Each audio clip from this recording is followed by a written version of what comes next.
नहीं उर्मी, नहीं। भैया को इस बात का आभास भी नहीं होना चाहिए कि तुम हमारे साथ जाना चाहती हो, तो फिर वो मुझे भी नहीं ले जाएंगे। देखो, मुझे वहां सेवक का धर्म निभाना है। मैं तुम्हारी देखभाल नहीं कर सकूंगा। आप मेरी सेवा करें, उसकी आवश्यकता नहीं। मैं तो इसलिए जाना चाहती हूँ कि मैं आपकी सेवा कर सकूं। जब थककर कुटिया में आएंगे तो चरण सेवा करूंगी। लक्ष्मण जब थककर कुटिया में आएगा तब ना। सुना नहीं माँ का आदेश, दिन भर सेवा करना, रात में जब प्रभु सो जाए तो पहरा देना। तो फिर कुटिया में आने का समय ही कहां होगा।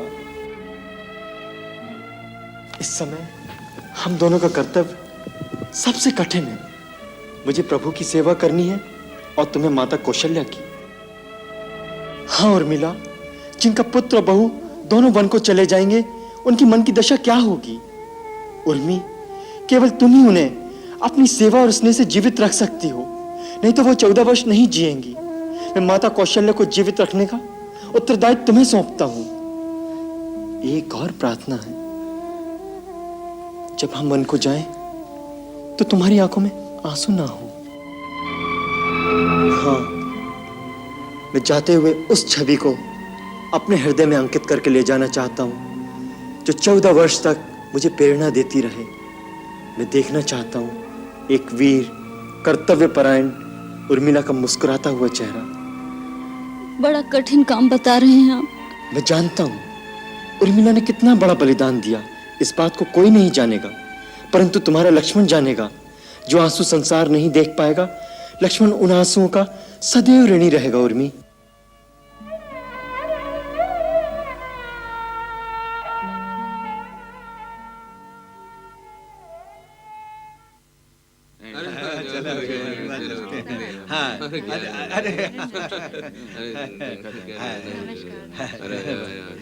क्यों भैया, क्या ये सच है कि राम का राज तिलक नहीं होगा?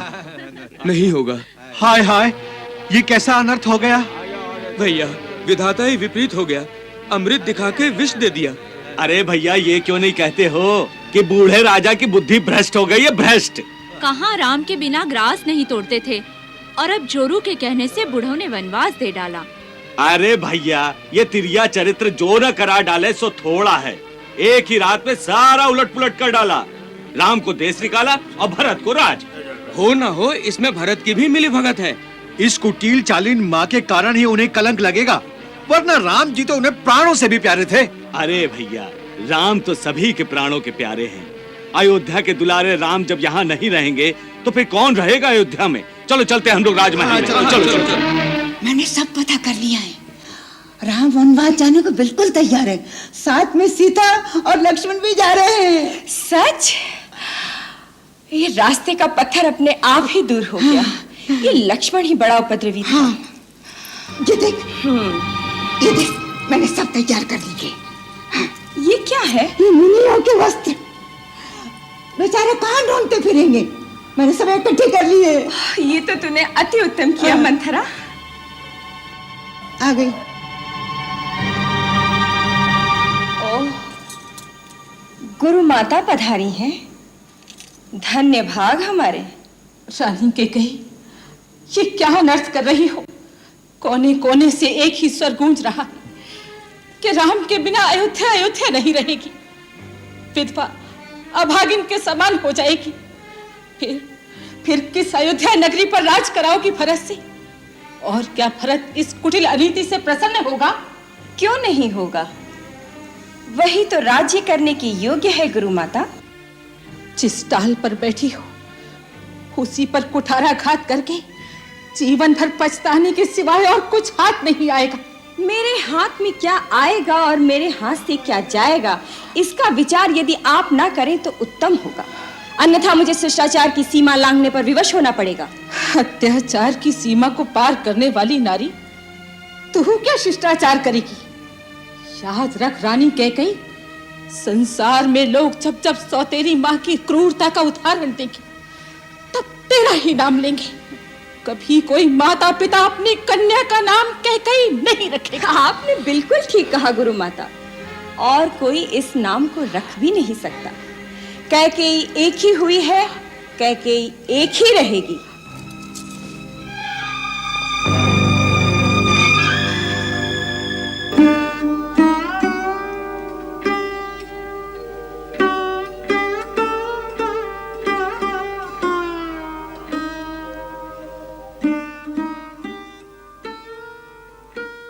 महाराज की जय हो। राजकुमार श्री राम और लक्ष्मण अपनी सारी संपत्ति दान करके महलों को त्याग कर वन गमन के लिए तैयार होकर आए हैं। दोनों भाई कुलवधु सीता के साथ द्वार पर खड़े हैं, आपके दर्शन की आज्ञा चाहते हैं। सुमंत्र, उन्हें तुरंत लेकर आओ।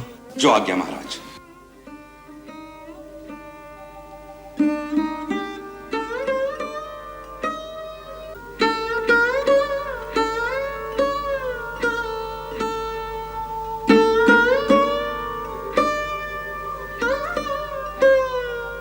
पिताश्री, मैं दंडकारण्य में जाने से पहले आपका आशीर्वाद लेने आया हूं। मेरे साथ लक्ष्मण और सीता को भी वन जाने की आज्ञा दीजिए। क्या? लक्ष्मण, सीता? नहीं नहीं नहीं। मैंने इन दोनों को रोकने का बहुत प्रयत्न किया, परंतु इन्होंने अपना हट नहीं छोड़ा। आप शोक का त्याग कर दीजिए पिताश्री, और हमें जाने की अनुमति दीजिए। मैं 14 वर्ष तक वन में रहकर आपकी प्रतिज्ञा पूरी कर लेने पर फिर आपके चरणों में शीश नवाऊंगा। नहीं नहीं राम, तुम वन में मत जाओ। कैकेयी को दिए हुए वचनों से मैं बंधा हूं। तुम नहीं, तुम वीर हो, इसलिए धर्म पूर्वक दिए गए इस राज्य को मेरा विरोध करके छीन क्यों नहीं लेते?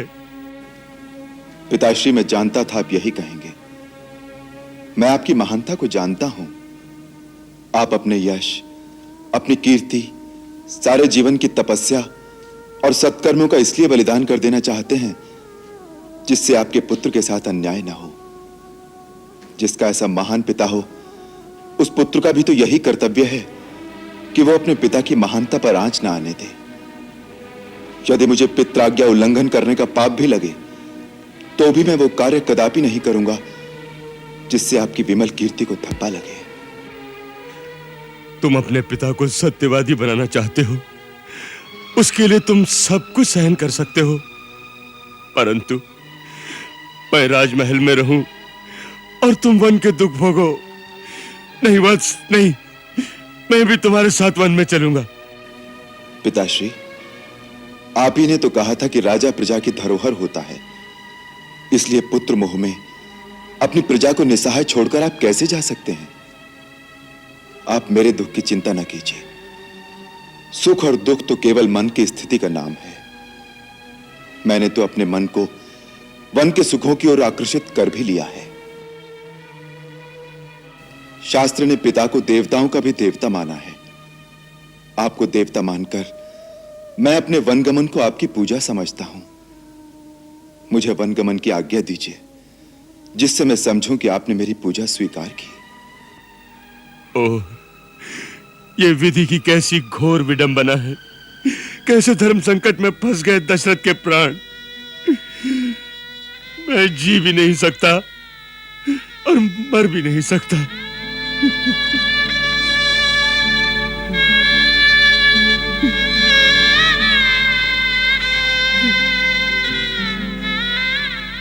ठीक है,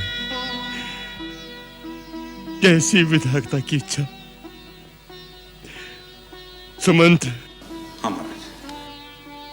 हमारी आज्ञा है। चतुरांगणी सेना अंगरक्षक की भांति राम के पीछे पीछे वन में जाएगी। अयोध्या का पूरा राजकोष, अन्न भंडार इनके साथ जाने चाहिए, जिससे ये वन के पावन प्रदेश में ऋषियों मुनियों के साथ यज्ञ अनुष्ठान करेंगे। पर्याप्त दान दक्षिणा देकर सुख पूर्वक रहेंगे। हमारी आज्ञा का पालन किया जाए। महाराज, यदि सारी सेना, राज का सारा कोष राम के साथ चला जाएगा तो इस श्रीहीन, धनहीन और उजड़ी हुई अयोध्या का राज मेरा पुत्र भरत कभी स्वीकार नहीं करेगा। आप कान खोलकर सुन लीजिए, आप वचन हार चुके हैं। भरत को राजा स्वीकार कर चुके हैं और फिर बिना राजा के अनुमति के आप राज्य की कोई भी वस्तु राज्य के बाहर भेजने का क्या अधिकार रखते हैं? मेरे वर के अनुसार राम को तापस वेश में 14 वर्ष तक मुनियों की तरह वन में रहना है। इन्हें तो ये राजसी अलंकार, वस्त्र, आभूषण सारा कुछ यही त्याग कर जाना चाहिए। इसलिए मैंने इनके लिए मुनियों के वस्त्र भी मंगवा कर रखे हैं। मंथरा,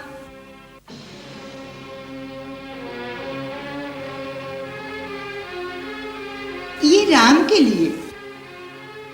देवी कैकेयी, क्रूरता की भी एक सीमा होती है। तुम्हारा यह आचरण देखकर मेरा भी मन करता है कि मैं अयोध्या और राज को त्याग कर श्री राम के साथ वन में चला जाऊं।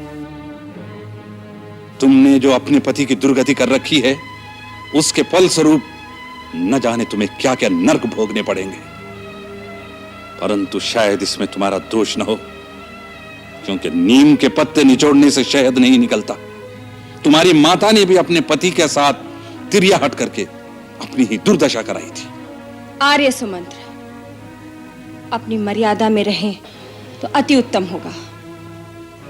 आर्य सुमंत्र, माता कैकेयी ठीक कह रही हैं। हमें यहीं से मुनिवेश में जाना चाहिए। राज्य के साथ मैं सर्वस्व राजसी भोगों का भी त्याग कर चुका हूं। लाइए माता, अपने आशीर्वाद के साथ हमें यह मुनिवस्त्र प्रदान कीजिए।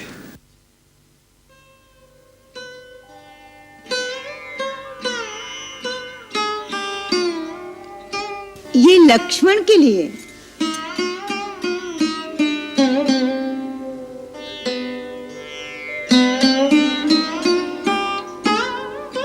ये तुम्हारी बहू सीता के लिए।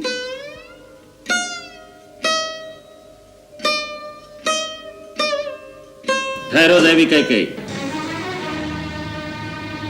तुम्हारे त्रियाहट ने पति के मर्यादा तो नष्ट कर दी, परंतु रघुवंश की मर्यादा तो भंग न करो। सीता तुम्हारी पुत्र वधू है। रघुवंश की शोभा, सूर्यवंश की लाज, उसके उत्तम वस्त्र और आभूषण उतार कर उसे मुनि वस्त्र देते हुए तुम्हारे हाथ नहीं कांपते। तुमने केवल राम के लिए वनवास का वर मांगा था, इसलिए सीता राजकुमारियों की तरह पूरे राजसी ठाट से वन में रहेगी। यह हमारी आज्ञा है। गुरुदेव ठीक कहते हैं। सीता जहां रहेगी, राजरानी की तरह रहेगी। मैंने महाराज जनक को वचन दिया था कि सीता का अयोध्या की महारानी की तरह आदर सत्कार किया जाएगा। सीता पुत्री, तुम वन में भी एक महारानी की भांति ही रहोगी। क्षमा पितृदेव, क्षमा गुरुदेव। आप गुरुजनों से मेरा केवल इतना ही निवेदन है, जिसका पति तपस्वी वेश में रहेगा, उसकी पत्नी राजसी ठाट से जीवन बिताए, क्या उसको शोभा देगा? क्या ये स्त्री धर्म के अनुकूल है? क्या इससे मेरे पिता की शोभा बढ़ेगी या मेरे ससुराल के कुल का यश बढ़ेगा?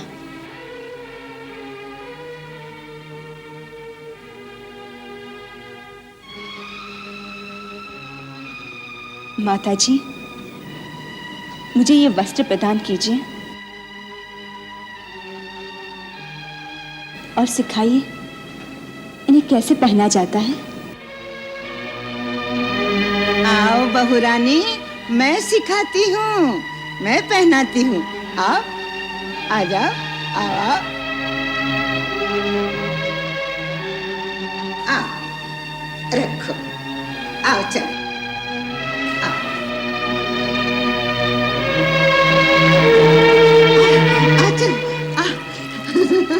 ये वस्त्र तुझे बहुत पसंद है ना? हाँ, आ, मैं पहनाती हूँ। उतार दे ये वस्त्र, उतार दे ये आभूषण। चल निकाल, चल।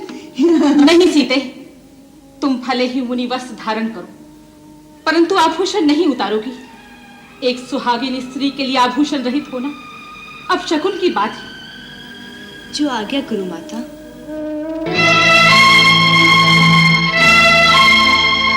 राम के बिना अयोध्या सूनी हो जाएगी, शमशान हो जाएगी। फिर उजली हुई अयोध्या का राज देना अपने भरत को। हम यह अन्याय नहीं होने देंगे। नहीं होने देंगे।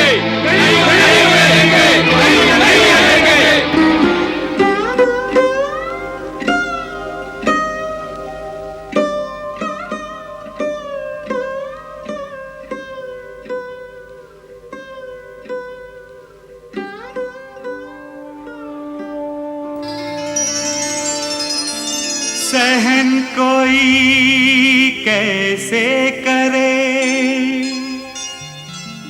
ऐसी घातक ठेस,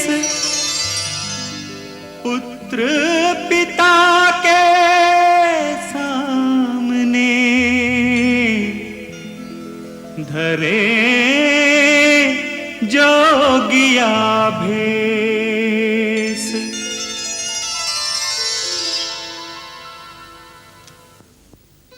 नहीं, नहीं विधाता, ये दृश्य देखकर भी मेरे प्राण क्यों नहीं निकले? जानकी पुत्री, मैं तेरे हाथ जोड़ता हूं, तू वन में ना जा।